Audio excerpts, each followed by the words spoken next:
What's going on, y'all? Welcome to episode one of the Just Drive podcast. I'm Blake, Just Drive, and yeah, we're just here to talk, hang out, talk motorsports, talk cars, anything. Um, we'll get some people in the chat, man. Let's talk about, what are you guys daily driving? If you have a project car, go ahead and put it in the chat. Let us know so we can chat about it and, you know, see where this thing goes.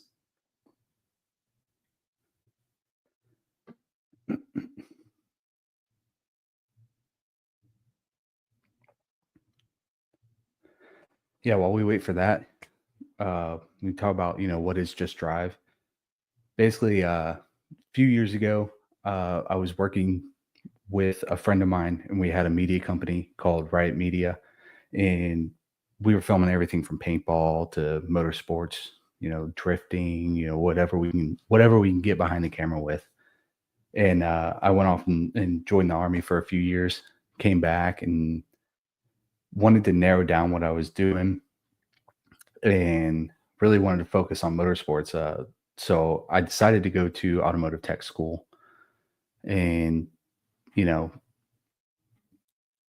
realize also that I don't necessarily want to be in a dealership working, but I want to work with race cars and stuff like that. And I really love filming stuff, but I also love to get my hands greasy. So I just decided, like, hey, let me see if I can do some of this YouTube stuff and get my hands greasy on some race cars. And that's basically where I'm at right now. You know, so it's it's been a journey so far. I got linked up, pretty sure through Facebook. Uh, my buddy Braden, shout out. Uh, I went to basic with him. He told me that his brother was going to be moving down here. I need to get linked up with him. So I got linked up with him with Operational Speed Supply and been working on some stuff with them. That has been an absolute blast. Basically, just kind of dove in head first on that one. So it's been a huge learning curve.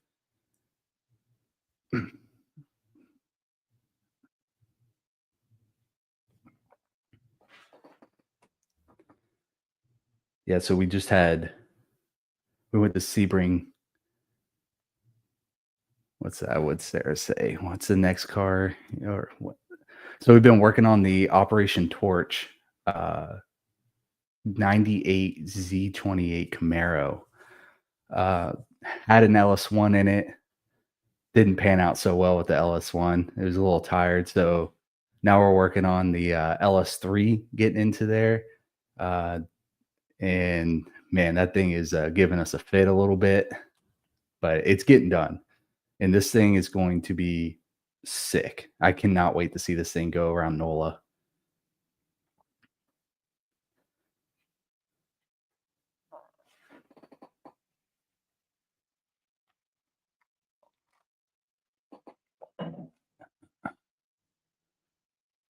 Let's see. Let's go. Turning it on tomorrow. About to turn over. That thing is going to be mad. That thing is going to be insane. I cannot wait to see that thing running. Let's go. I'm solo right now, waiting for James. Should be in here at some point. Um, that dude's got some cool knowledge about cars. He loves everything with an engine. If it can drive or fly, this dude like somehow knows about it.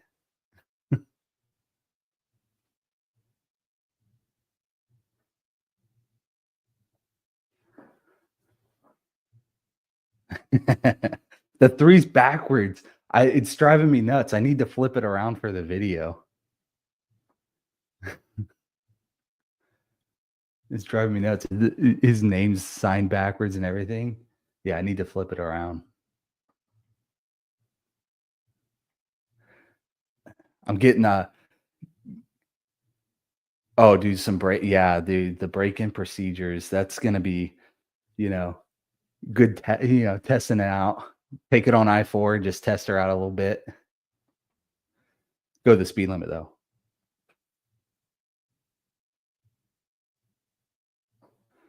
Oh, the 3 isn't back. It's backwards on my screen, so it's tripping me out here. So okay, I'm glad at least there it's popping up the right direction.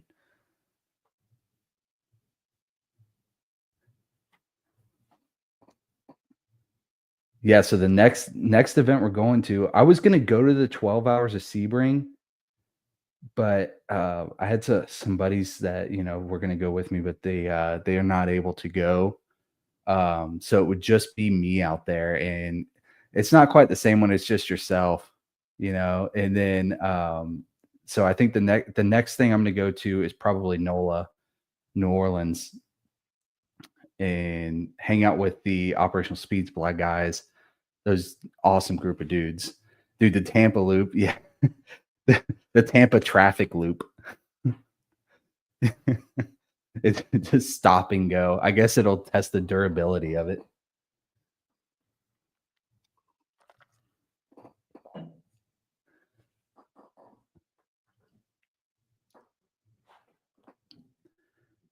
Oh, yeah. Yeah, so NOLA will be next. Um, I'm trying to fill out the schedule a little more. I need a few more races to go to. Probably after NOLA, I'll probably find something to go to. Maybe a drift event. I need to find something. First week of April. Pretty sure there's an event.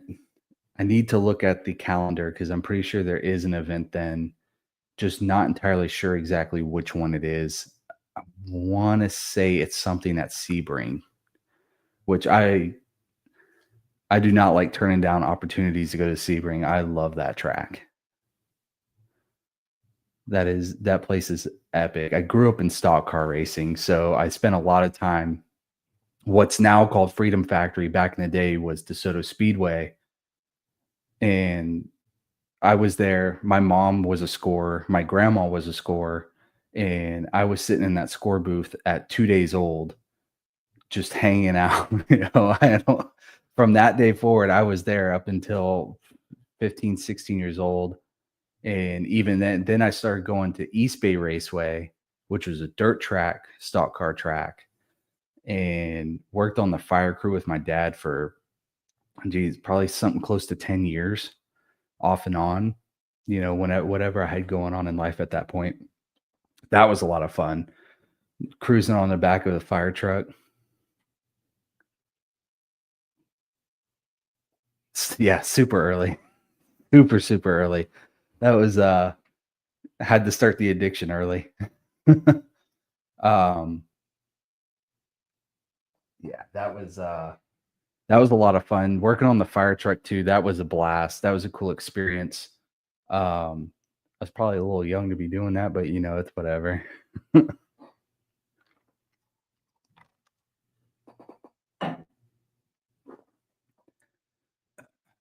It was cool to be able to watch the race from the infield, that's for sure. Um, Normally at the Soto, we generally sat on the pit side, uh, as a kid, so had a big open area we could play, used to throw footballs and stuff in that area. Um, but then going to East Bay and working in the infield, that was cool because it's just a different perspective of the track, and it's man, it's so much louder. I don't know if it's always the case, but I know at East Bay, all the dirt cars there, their exhaust fed towards the infield. So the entire time those cars are going around the track, you're just getting full throttle noise all the way around during the entire race. It's probably leads to some of the hearing loss, but there's other factors there too, I guess.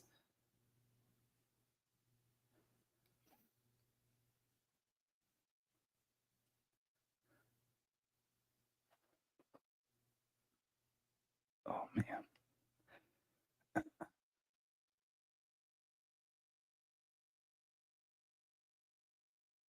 yeah, yeah. So the idea with Just Drive is eventually I want to get to a point where I am working on some of my own project cars. and I want them to be track specific.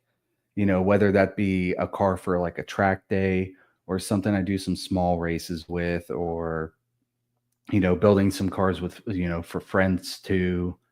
Um, some like maybe like SCCA type stuff, SCCA track days. Um, where I really want to end up is either being a part of a crew or helping build a crew to go to the World Racing League. That is cool. I love endurance racing. Um, I think that would be a blast. Definitely a lot of work. That's definitely a whole different world than I've been exposed to thus far. Um, I've been to a couple endurance races. I've been to the WRL at Sebring, and then I've also been to the historical series from IMSA out at Daytona, and it is awesome. Lewis Hamilton with Ferrari. Oh man, Lewis Hamilton is a sick driver. I don't know. I don't know if necessarily going to Ferrari is going to put him back to where he was with Mercedes a few years ago, but I mean, it can't hurt. It can't hurt because Mercedes it was they were just kind of going downhill. Um, but I think if Ferrari can win, Lewis Hamilton is definitely the guy to have piloting those cars for sure.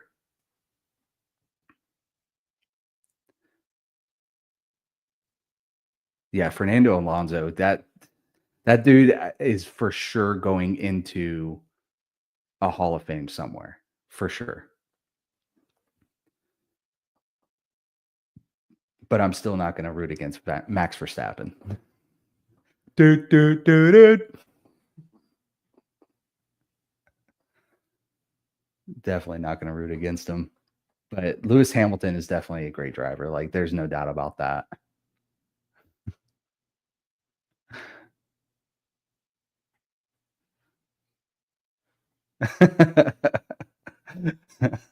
Listen, man, if I had the money Red Bull had, I would definitely have an F1 car as well.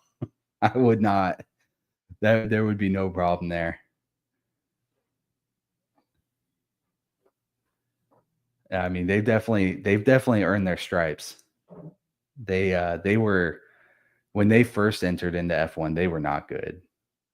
They were buying leftover engines every year for a number of years, and then finally, I think is it Renault that they get their engines from now. Now they basically get their own engine from Renault. I'm pretty sure, and instead of leftover engines, and that definitely changed the game for them because before they were using like previous season engines that were basically hand me downs, but now they have fresh engines every season for themselves, and they're able to obviously win. I mean, it doesn't hurt also that they have Max Verstappen. I mean, that dude. You hear them talk about how he sets up his car, and basically nobody else can even drive it. Literally, he's the only person that can drive his car.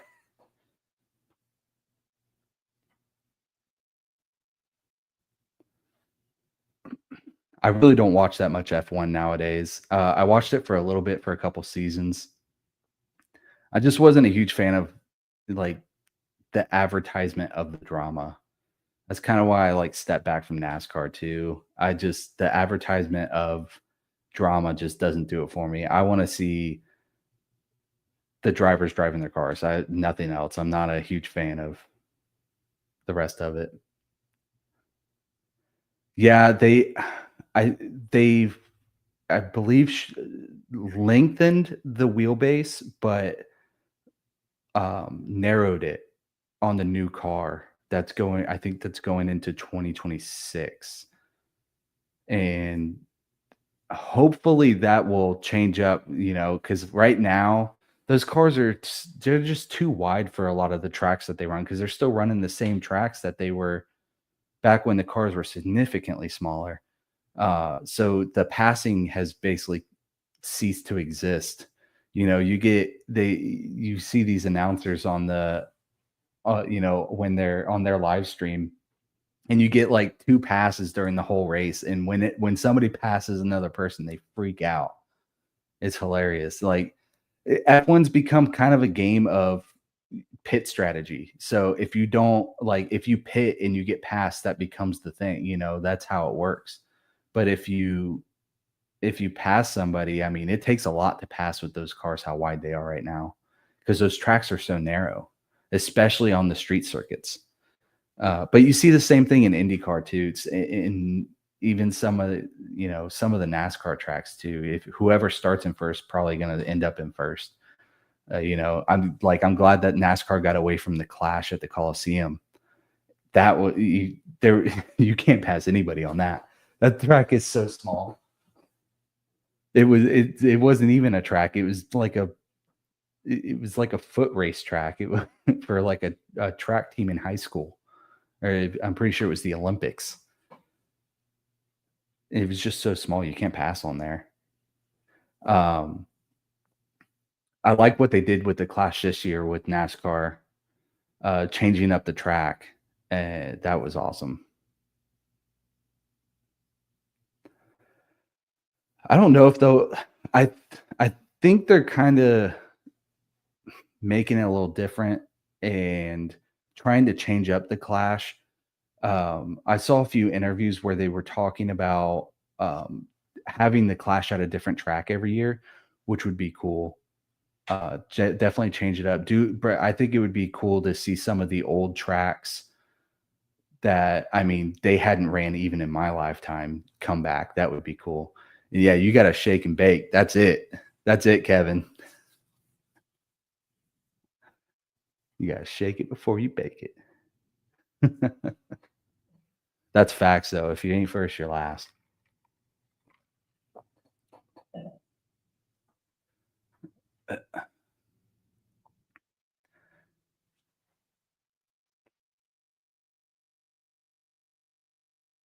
What do you guys think about Cletus being an ARCA? You guys think that Cletus needed NASCAR or NASCAR needs Cletus? The project car that I want to work on, that's so I was talking to James about this. I really would like to get a first gen BRZ or FRS and engine swap it with an Atlas. I feel like that motor is pretty slept on, and it would be sick to uh, put some actual horsepower behind the BRZ. And the weight distribution of that first gen was so good. I think it would make for a sick car on a track like Sebring or any road course, really. I think would be great. Project Garage. Oh man, we all have project garages, man. My garage is a mess right now. NASCAR always needs a little hell yeah, brother.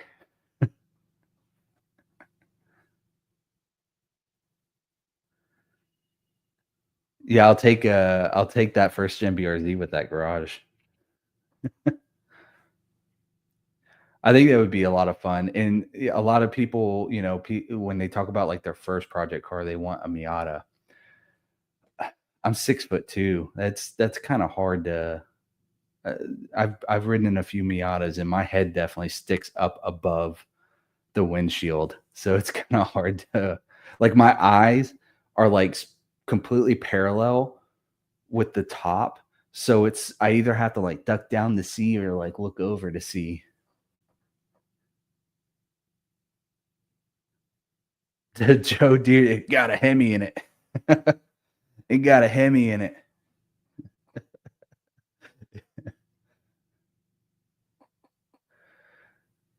Oh, dude, a 240 would be sick. S chassis are cool. The problem is they're so expensive now because everybody has taken them and one either destroyed them on a drift circuit somewhere, or they think they're just sitting on a pile of gold. Which it's a great car, but you know, piece of crap 240s are selling for over 10K for a rolling chassis. No motor, no nothing. Now a 300ZX, that's something a little different, but they're also selling for a lot of money too. But that would be a cool car. It's a little bigger, but I think it comes standard with an inline six, if I remember right. And I think the like whatever their GT version is comes with an inline six with a turbo on it as well. So that would be a great platform to start on.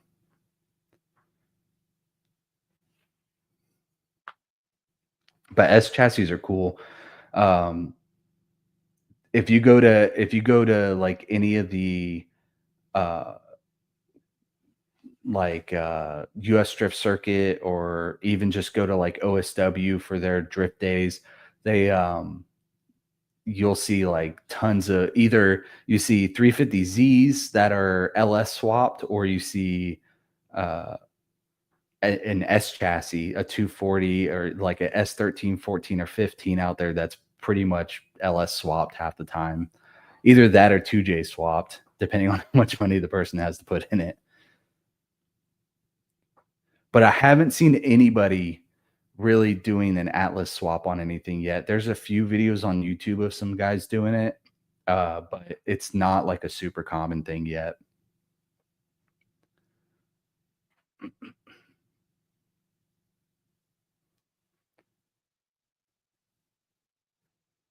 Miatas are cool, but Miata prices has gone up. They skyrocket a lot because they either, you have spec Miata races, you have SCCA track days that everybody's getting Miatas for, and even the drift guys they're taking Miatas and LS swapping them because LS swap the world, and they're cutting those up. You got, who is it, Taylor Ray putting an old NASCAR Dodge engine in his Miata right now. He took the LS out to put the NASCAR engine in, which is cool. That's definitely something different. Uh, but yeah, Miatas, it doesn't matter generation, NA and B, it doesn't matter what they are. They're expensive and they're so tiny, so tiny. Now, what I think would be cool, and there might be a reason why I'm not seeing this, but I think it would work great for something like autocross, is like the Fiesta ST. Because the way you sit in a Fiesta ST, even though it's a really small car, you sit, you're almost upright. You're not sitting down on the ground, but it's a small, compact front wheel drive car. Comes standard with, I think, a 5 speed. Um, and then you get a turbo, and it really wouldn't take much to push that thing up close to 400 horsepower. Would the car like 400 horsepower? I'm not sure about that. We'll see. There's only one way to find out. I think that would be cool. I see Golf GTIs getting real popular again. There's a lot of kids at my school that are driving those right now. Those are a little bigger.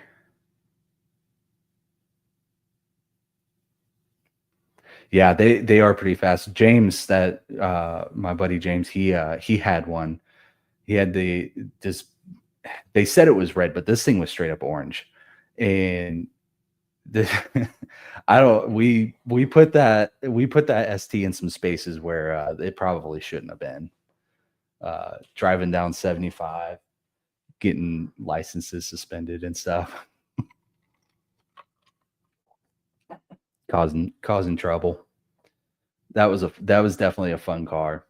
Um, he ended up totaling that when he was actually coming to visit me up here in Lakeland, and ran it into the back of the truck at a train stop. Um, but that was a cool car. That was a lot of fun. That, and then, man, what else? The Focus ST is cool, but I don't know. I feel like a lot of people had problems with the Focus. They they were really popular for a minute, but now I see You don't even really see old ones on the road anymore because I think they just crapped out on people. Um, but the Fiesta was just the size of it alone was just insane.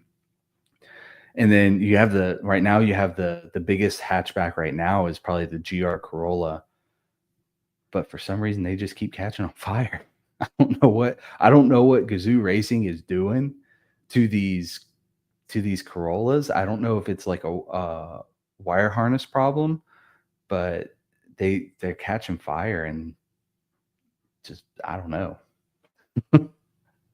I saw one on I-4 about a month and a half ago that I mean it just burnt to the ground.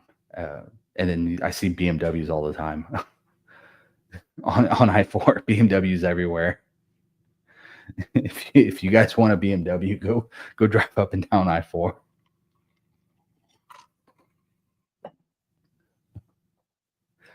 Um, BMW that brings me a good point is my buddy Alex had this sick 340, this 340i. It was not X drive. It was a two-wheel drive, rear wheel drive 340, and he was pushing close to probably somewhere around 500, close to it at least. Um, and that thing was cool. It really just needed suspension. If we would have, he sold it because he's actually in Australia right now doing some cool car stuff. If you guys uh, add him on Instagram, is 863 photo, and he's over in Australia. He went to Bathurst. I think he's following was their supercar series, the Super V8s. They're like sequential shifting Camaros and Mustangs and stuff like this. Things are insane, and those Australians, those dudes know how to drive. They I don't maybe not know how to drive. They're just fearless. They just don't care. They're like, we're gonna throw these cars everywhere, and they do. Those dudes are wild.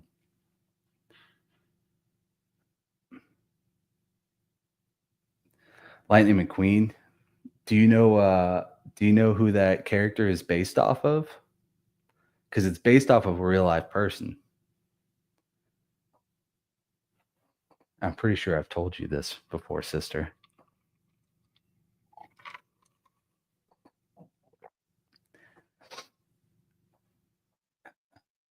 I'm not going to tell you again who it is. I'm going to see if you remember. No, not Owen Wilson. He's just a voice. It's based off of Steve McQueen, Doc Hudson, the Hudson Hornet. You gotta go watch old Steve McQueen movies. Wow.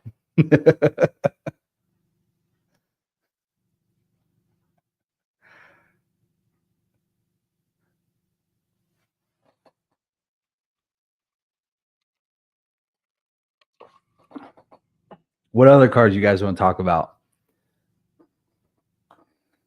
Throw something at me. We can talk about some cars. See if I know something about a little bit of cars.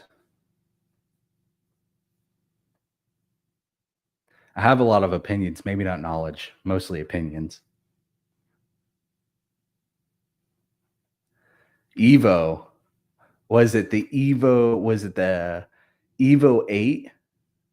I think was it Evo 8 or the Evo 9? I think it was the Evo 9 just became legal here. The 20-year rule or whatever it is. So I see a lot of dudes on YouTube buying up the Evo 9s. What am I drinking? A Baja Blast.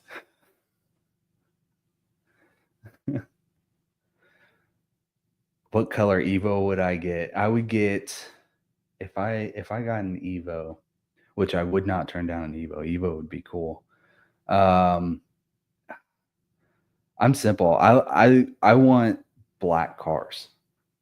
I want to keep it simple and then get it wrapped with some kind of livery on it.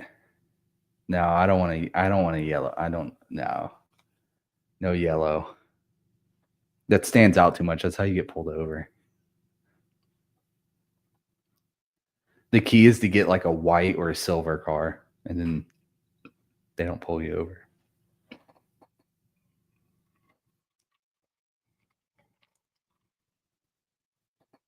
If I could restore any car, it would be an FJ40, Toyota FJ40.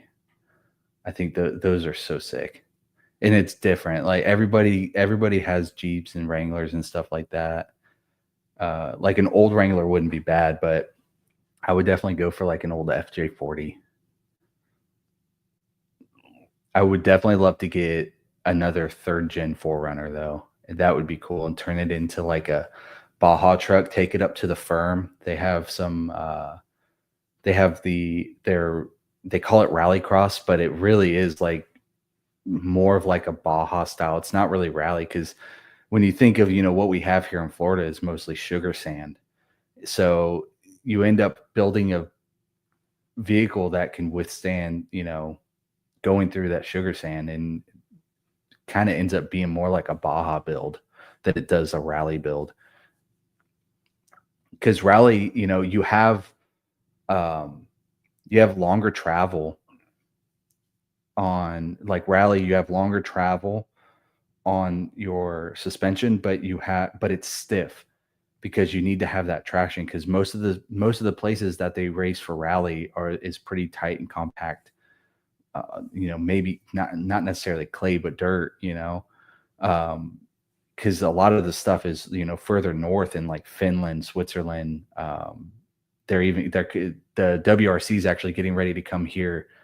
They're going. I think it's going to be an asphalt circuit. I think they're using somewhere around the tail of the dragon, one of those roads over there. But for Baja, you want softer suspension so you can get down to the traction. So that's what they end up doing when they're racing out at the firm. And like the Baja style is, you have the Baja race and that goes through um, Baja, Mexico. And that, you're going up and down the beach. So you're dealing with a lot of sand and stuff like that. So it's basically like the Baja build is like I don't want to say a trophy truck, even though they look real similar. The trophy trucks are more so for like stadiums and more like a track type circuit. And Baja is more like a rally, but it's a very specific rally. Um, and they're going through all that sand and stuff like that, so they have to get onto that traction. They got to get down into the sand to build that traction. In some of these trucks, you'll see even float above that sand. They'll be going so fast they'll be traveling above it. But you need high horsepower. I mean, these some of these trucks I think are pushing upwards of 900 plus horsepower out of these things. Those are cool, but you're talking like $1 million for some of those builds that they do out at Baja, Mexico. But you go to the firm and you see like I think there's a guy out there that runs a Nissan Titan, I think is what it was. But you see some Forerunners. You see there was a guy that had a Fiesta ST, which in that sand front wheel drive would be perfect because it'll pull you through that sand. Um, but you see a lot of bigger trucks out there and stuff, which you really wouldn't see in a normal rally. They have had Travis Pastrana's series out there, the Nitro Cross. They came out to the firm. That would be cool to go to. That would definitely be a sick event to go to.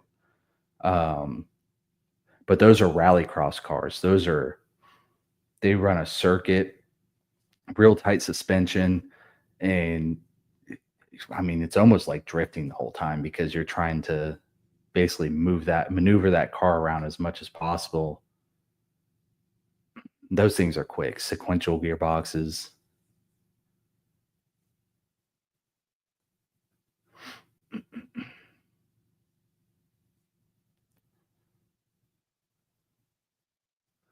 What else? What are some of y'all's dream cars? Let's hear.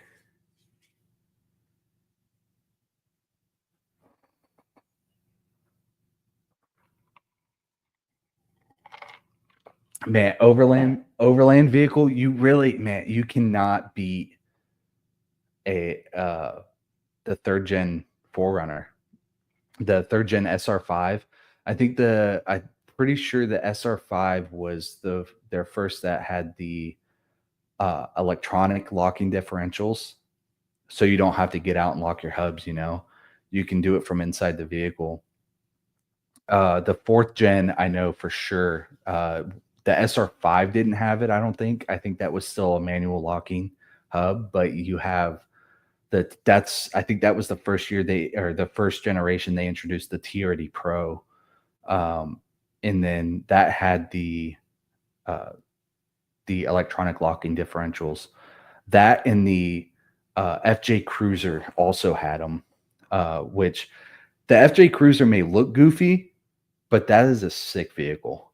That really is. And those would be great for overland. Or like an old 90s Rubicon would be sick too.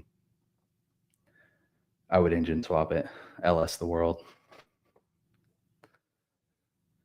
But if you can get a third gen with the 22RE in it, that would be that. I mean, that engine's you could basically run that thing on no oil, and it'll get you where you're going, and then you can put oil in it.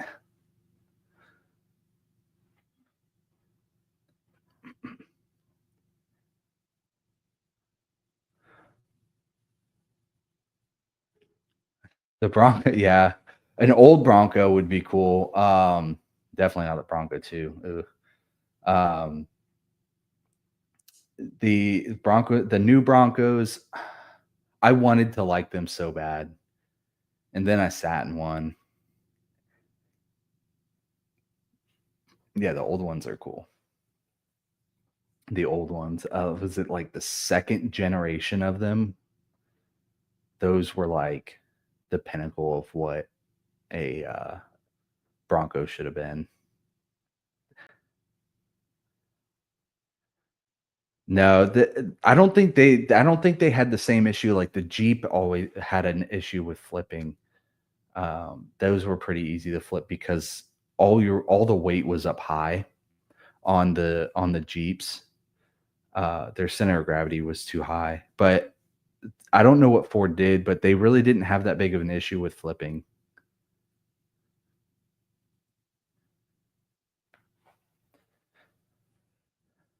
What generation Bronco was it?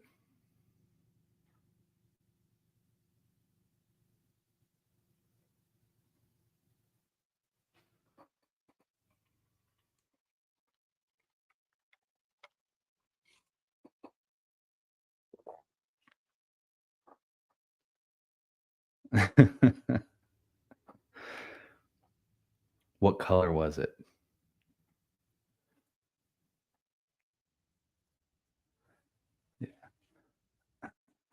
The OJ Simpson Bronco. That was the fourth gen. I think that was the fourth generation of the Bronco. Right, but I think it was right before they discontinued it.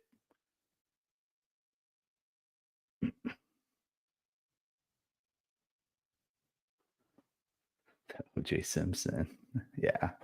Yeah, the fourth gen, that was a really good Bronco too, but I think they had changed the steering ratio on it, and some people didn't really like uh some people didn't like the steering ratio on that generation of the Bronco. You look really familiar. I'm a bald guy with a beard.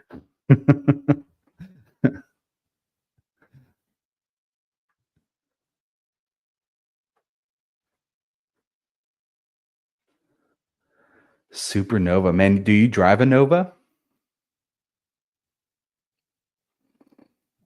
That would be sick. Novas are cool.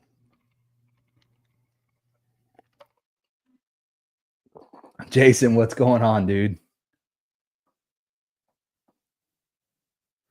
Oh, that's unfortunate. Yeah, that I feel like that's probably how it goes. Yeah, those things were definitely gas guzzlers, but definitely a blast to drive.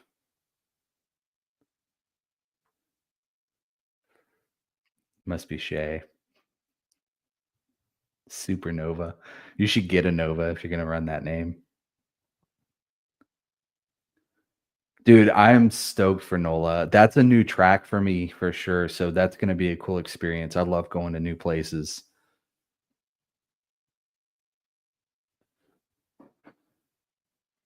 NOLA's gonna be awesome. Um, I know somebody was saying to bring some rain gear. I hope that's, I mean, it would look cool on video, but definitely be a wet one maybe.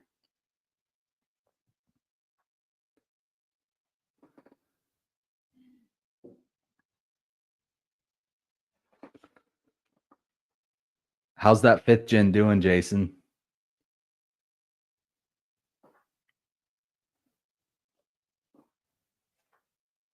Cool kids get tattoos at NOLA. We're gonna get matching lower back tattoos. At NOLA, it's the Optima battery Ultimate Streetcar series. That's the one that I just went to at Sebring. Going up there with the operational speed supply dudes, and we're gonna take the Operation Torch Z28 98 Z28 with an LS3.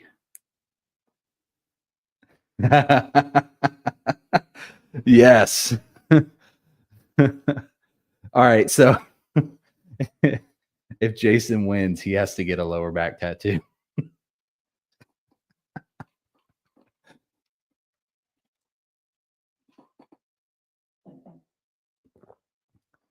Sick, man. What was it you just ran this past weekend?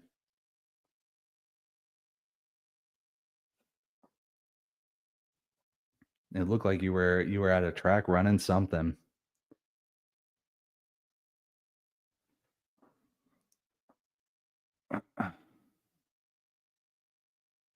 Yeah, that 5th gen, that thing is cool, man. I love 5th gen Camaros. 6th gens are cool, but the 5th gen's a little lighter.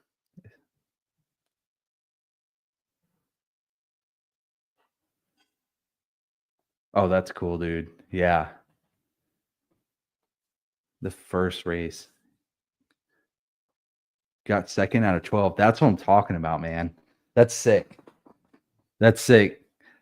That's definitely a good confidence boost going into NOLA for sure. All Mustangs. Hey, that's why I'm going to the Ford school, man. I gotta make some money.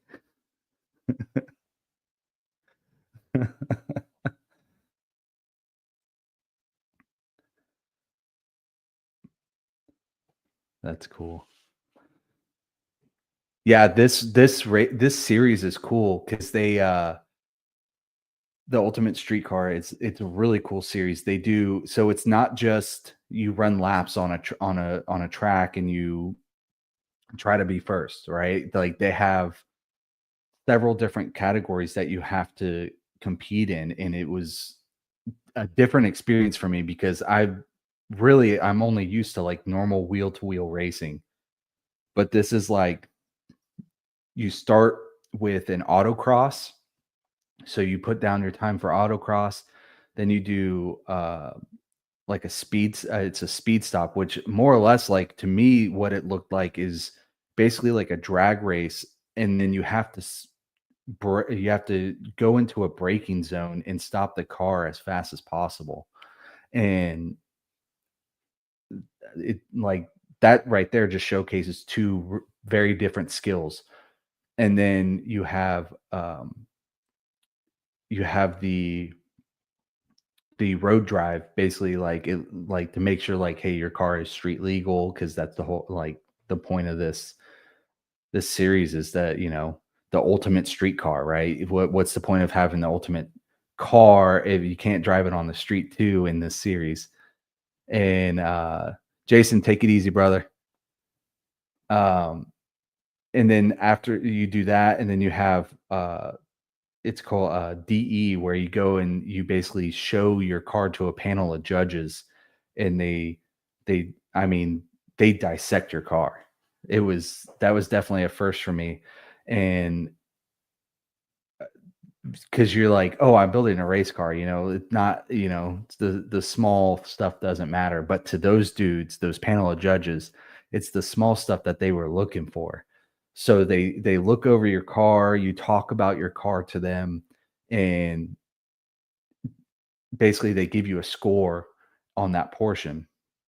Then you go and you run the big track as like an HDPE. So it's almost just like a time trial almost. So you go and you run laps, you get like something like a 20 to 30-minute session, and you try to put the fastest lap time down that you can. And they combine that all into a final score for your class, and that they place you in order based on that, based on points. So it really showcases like a lot of driver skill because you have to change up your strategy for each different category of race. And I think that's super cool. And I think that's a great place to go for somebody who's trying to develop themselves as a driver. Because it gives you a chance to learn a lot of skills. And also the environment is super friendly too. So I feel like even just the friendly environment alone is really good for somebody new coming into it. And all for I'm pretty sure it's about the same price as doing a track day. So you kind of get way more bang for your buck for the same price that you would pay for a track day. And you go in there and you actually get to compete and see how well you actually do as a driver. And see the mistakes that you make and where to learn, and hang out with some cool people. You know, we did a cookout. Josh did a cookout the Friday and Saturday night, and just I've got to meet a lot of people um, that just came out there, hung out, and talked cars and whatever else. Saw a lot of really cool cars. Then that's another thing is like a lot of these cars that are coming to this race are like show car worthy. So they're not just who can build the fastest car, but also like who can build the fastest car that also looks good. And that's a huge, I mean, once you add the look good factor into it, also that opens up a whole nother can of worms, and it just adds another depth to this racing series. I definitely would love to see a lot more people get into this because this is definitely something cool to get into. Yeah, I'm definitely hooked. I went to one event and I'm like, this is it. This is where it's at. Definitely a great place to learn.